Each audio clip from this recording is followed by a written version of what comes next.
Hello everyone, reporting today for Fun Robotics Network. I'm Abhas, and with me here is Team 14903, SharkBots from Mamaroneck, New York. They are currently doing extremely well this season. They're number 4 by total non-penalty OPR, 3rd in the world by teleop, and just a fantastic team all around. I think this team is one of the fastest robots you will see in teleop this season, at least until this point, and I can't wait to learn about it coming up on Behind the Bot.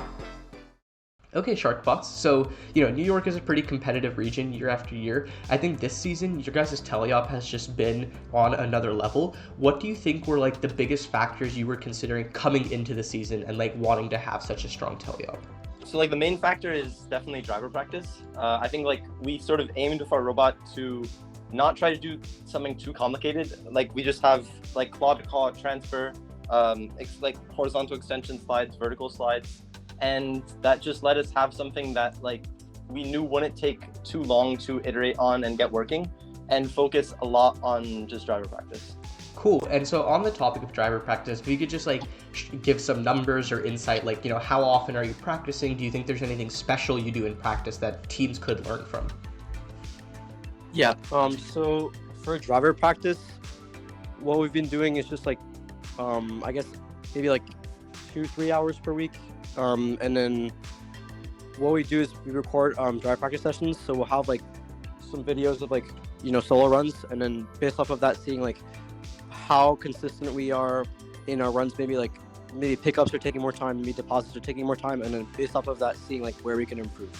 Got it. Yeah. And as far as scrimmages go, is that something you guys do a lot with sister teams or other teams, or is it really just more solo practices work well for you?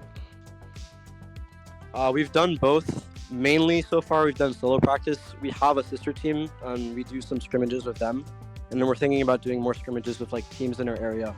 Awesome. Going up to states. So yeah, I think one thing I've noticed definitely with your intake is the claw, right? It is just so fast. So why don't you start by giving us an overview of your intake claw, and then we can go into some of the specifics. Okay. So our intake claw is mounted on extension slides. We can go up near the sample, hover over the submersible. You can rotate and then just pick up the sample like this. And then we have a transfer sequence. So both claws are the same. And so what we can do is we can just hand it off really easily after picking up, and that's worked out well for us. Awesome. Yeah. And as far as iterations go, what do you think? You mentioned a lot of degrees of freedom. You have that roll, you have all the pitches and all of those things.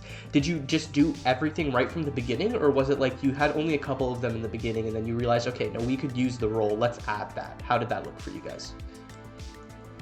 So from the start, we wanted, I guess the degrees of freedom were there from the start, because you notice that, okay, first of all, you need obviously you need your rotation in order to properly align your samples in the submersible. But then also, when it comes to things like transfer, for example, not only do you want to pivot, but if you're picking up at a certain angle like this, you need to have that rotation in order to properly transfer. And so we wanted that from the get-go. And then, I guess same thing for our deposit slides.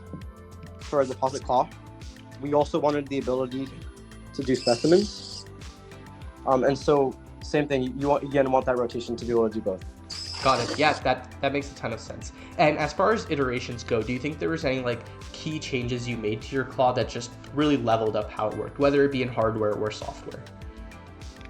Yeah. So if you look at the geometry, we just made this change recently, actually. So if you look at this claw, it's a little bit different than our intake claw. So this was the first version, and this is the second version. And the second version, you can see, is a lot more aggressive. So it's a lot more pointy. This one's much more rounded. And so we've just seen that it can pick up if there's free samples that are all together, it can pick up the center one much more effectively. Okay. And so we by doing this change, we've reduced missed pickups basically. Got it. Yeah, that makes a ton of sense. Now, going on to your deposit, I think you guys have kind of this mentality of keeping it very simple. As far as the stringing and those components of the slides are concerned, what ratios are you running? How have those worked out for you? Did you see any need to change those throughout the season? So we can start with the lift. So the lift, we're actually running free motors on the lift. So you can see here if we, yeah. So we just have like a gearbox here, and they're all just chained together. Mhm. And so they're 1,150 RPM motors, and we have a 19 millimeter spool. So it's a pretty small spool. And the reason that we're doing this is that we hang with those same motors, and we also obviously use it to deposit in the bucket normally. Okay. And yeah, and Yeah. so like that changed because like just to make sure that just to make sure that like we could hang consistently because we were having some efficiency problems. So that was like one iteration that we made on the stringing, and then for the extendo, it's just stayed the same. We have like a 435 RPM and like a 36 millimeter spool. Okay, got it. And so were those 3 motors something you decided to have like the entire season, or it's like you started with 2, you decided you need just a little bit more power, so you went to 3 for that hang?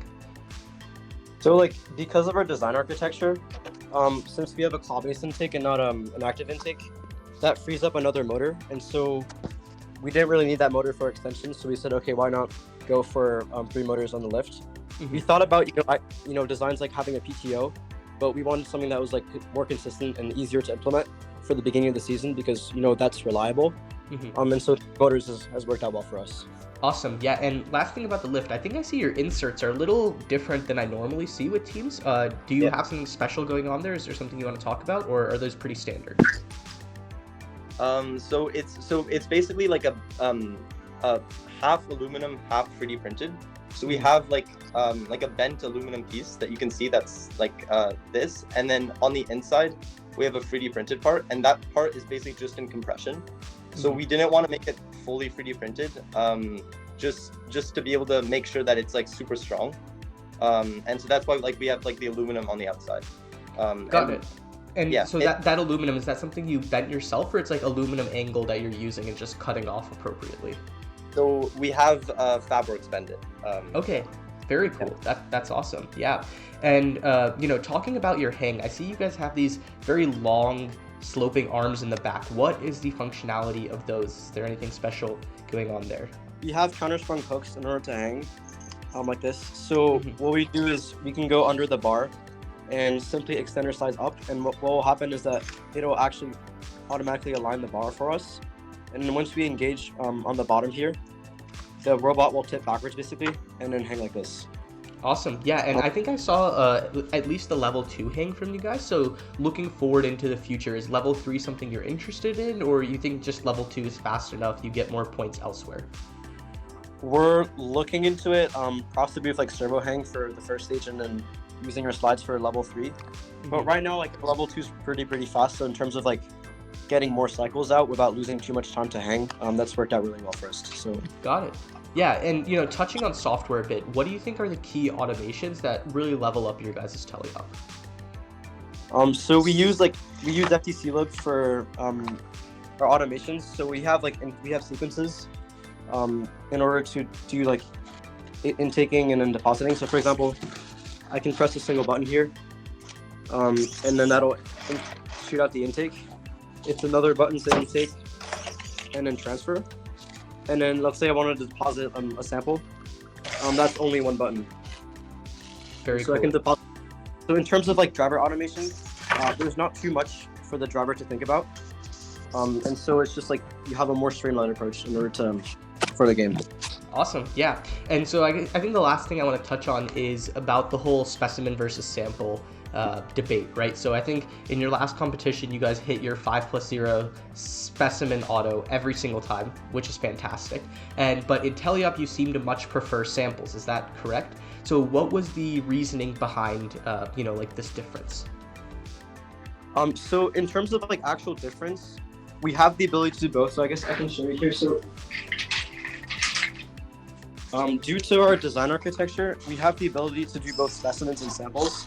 So I can pick up a specimen and deposit like this.